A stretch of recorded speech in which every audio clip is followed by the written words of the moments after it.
আসসালামু আলাইকুম ওয়া রাহমাতুল্লাহি ওয়া বারাকাতুহু। আউযু বিল্লাহি মিনাশ শাইতানির রাজিম। বিসমিল্লাহির রহমানির রহিম। এখন যে চ্যাপ্টারটায় আমরা বলতে যাচ্ছি সেটা হচ্ছে দোয়া ও সুন্নত।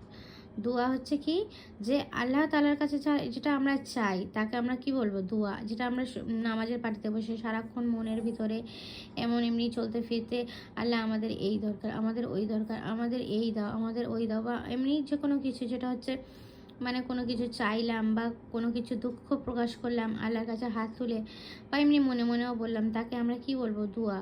যেটা আমরা আল্লাহর কাছে চাই।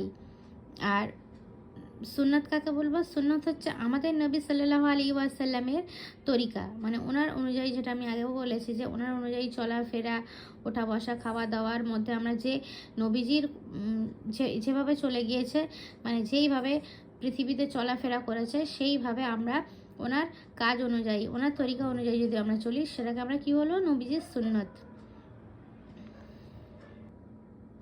পূর্বে বিসমিল্লাহ পড়তে হবে। তাহলে আমরা জানলাম যে খাওয়ার মানে প্রথম যখন আমরা খাবো তখন আমরা কি বলবো? বিসমিল্লাহ। বিসমিল্লাহ পড়ে আমরা খাবো। তারপর বলেছে খাবার পূর্বে পূর্বে দোয়া পড়তে যদি ভুলে যাই, যদি আমরা এই বিসমিল্লাহটা পড়া ভুলে যাই, তাহলে আমরা কি বলবো? বিসমিল্লাহি আউয়ালাহু আখিরা। যে শুরুতে বিসমিল্লাহ পড়েনি, যখন শেষ লোকমায় সে যদি বিসমিল্লাহি আউয়ালাহু আখিরা এটা যদি পড়ে, তখন সে কি হবে? সে যে বিসমিল্লাহটা পড়েনি সেটা আদায় হয়ে যাবে। এতক্ষণ শয়তান যেটা খাচ্ছিল, তখন শয়তান কি হবে? সেই খাওয়াটা আর কিছুতে খেতে পারবে না। বিসমিল্লাহ না পড়ার কারণে শয়তান যেটা খাচ্ছিল, সেই দোয়ার সঙ্গে সঙ্গে শয়তান কি করবে?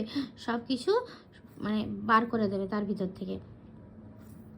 তা বলেছে খাওয়ার, এটা খাওয়ার মাঝে দোয়া, তারপরে খাওয়ার পরে দোয়া। খাওয়া শেষ করার পরে আমরা কি বলবো?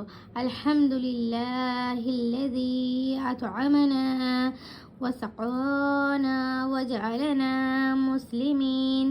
তাহলে খাওয়ার পরে আমরা যখন খাওয়া শেষ করব তখন কি বলবো? যে আলহামদুলিল্লাহিল্লাযী আত'আমানা ওয়া সাকানা ওয়া জাআলানা মুসলিমিন। এটা পড়বো। ঠিক আছে, এটা হয়ে গেল। এবার হচ্ছে তার মধ্যে এবারে যেটা হচ্ছে খাওয়ার সুন্নত সমূহ। খাওয়ার সুন্নতে আমরা কি মানে কিভাবে খাবো? ফার্স্ট হচ্ছে দস্তরখান বিছানো। প্রথম কি করবো? আমরা দস্তরখান বিছাবো। দু হাতের কবজি পর্যন্ত ধোবো। আর 3 হচ্ছে এক হাঁটু তুলে, মানে একটা হাঁটু তুলে, কিংবা তাশাহুদ, যেরকম আমরা নামাজ পড়াতে তাশাহুদ ব্যবহার করি, সেরকম তাশাহুদের আকৃতিতে বসবো। 4 হচ্ছে হেলান দিয়ে না খাওয়া, মানে আমরা হেলান দিয়ে খাবো না ভাত, কারণ গুনাহগার হব। এটা